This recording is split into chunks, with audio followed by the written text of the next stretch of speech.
ये जीएसटी क्या है? 1 जुलाई से भारत वस्तु और सेवा कर की शुरुआत करेगा। पहले यदि आप विनिर्माता थे तो आपसे एक कर वसूला जाता था जिसे उत्पाद शुल्क या एक्साइज कहते थे। वस्तुओं को मुंबई जैसे बड़े शहरों में बेचना है, प्रवेश कर ऑक्ट्रॉय चुकाइए।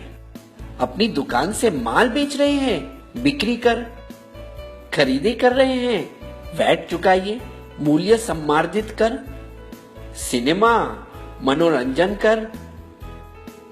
आप पेशेवर फोटोग्राफर है, सेवा कर। अपना मकान किराए पर उठा रहे हैं, फिर से सेवा कर। किसी चीज का आयात कर रहे हैं, सीमा शुल्क। विदेशी गाड़ी खरीद रहे हैं, विलासिता कर। कर कर कर। अमेरिका के संस्थापक पिताओं में से एक और $100 की नोट पर चमकते चेहरे बेंजामिन फ्रैंकलिन ने एक बार कहा था, जिंदगी में केवल 2 ही चीजें तय हैं, मौत और कर।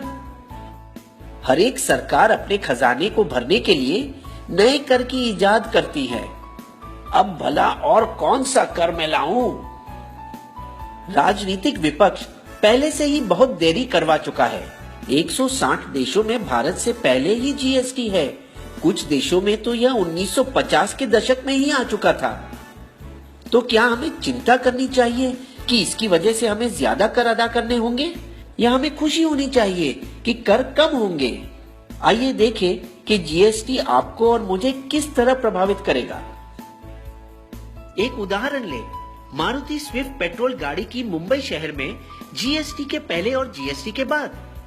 समझिए कि गाड़ी का दाम 100 रुपए है, जैसे कि केंद्रीय उत्पाद शुल्क 12.5%, सेस 1%, प्रवेश कर 4.5%, वैट 13.5%, भाड़ा 5 और बीमा 2%। कुल मिलाकर दाम बनता है 143।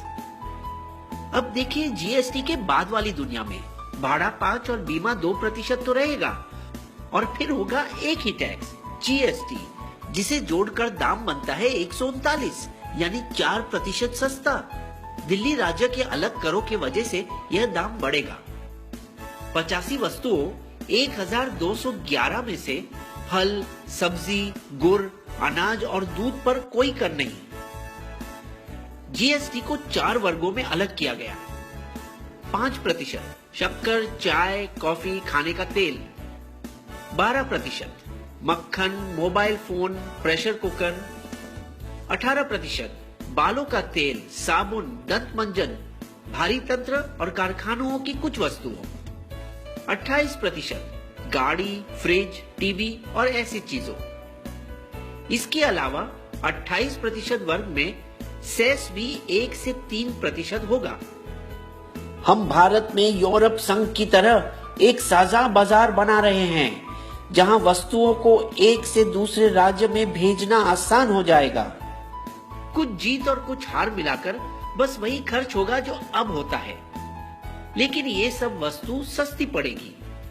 दंत मंजन, बालों का तेल और शैम्पू, गाड़ियां, बैटरी, फिल्मों और हवाई जहाजों के टिकटें, और कुछ जो महंगी होगी, TV, fridge, AC, laptop, ayurvedic औषधों, पेंट्स और आपका मोबाइल बिल। लेकिन सरकार को कुछ मुश्किल बातों का सामना करना पड़ा। पैराशूट बालों में लगाने का तेल है या खाना पकाने का? यदि ये खाना पकाने का तेल है तो इसे अनिवार्य वस्तु माना जाएगा और इस पर कम कर होगा 5%। विक्स की गोली दवाई है या मिठाई? किटकैट बिस्किट है या चॉकलेट? दवाई और बिस्किट पर कम कर लगेगा। तो आप पूछना चाहेंगे कि सरकार इतनी भली कब से हो गई जो कर घटा रही है? लेकिन वास्तव में सरकार और ज्यादा मालामाल होगी। जीएसटी के लागू होने के बाद भारत की अर्थव्यवस्था को 4.2% का फायदा होगा। जीएसटी से राज्यों के बीच अंदरूनी व्यापार बढ़ जाएगा। इसे कहते हैं जीत जीत वाली बात। कर भी कम और सरकार भी अमीर। क्या आपको हमारी कहानी पसंद आई? तो आइए बन जाइए बिस्बो के दोस्त और सब्सक्राइब करके हमारे फ्री मेंबर बन जाइए, और इस वीडियो को अपने दोस्तों के साथ शेयर करना मत भूलिएगा।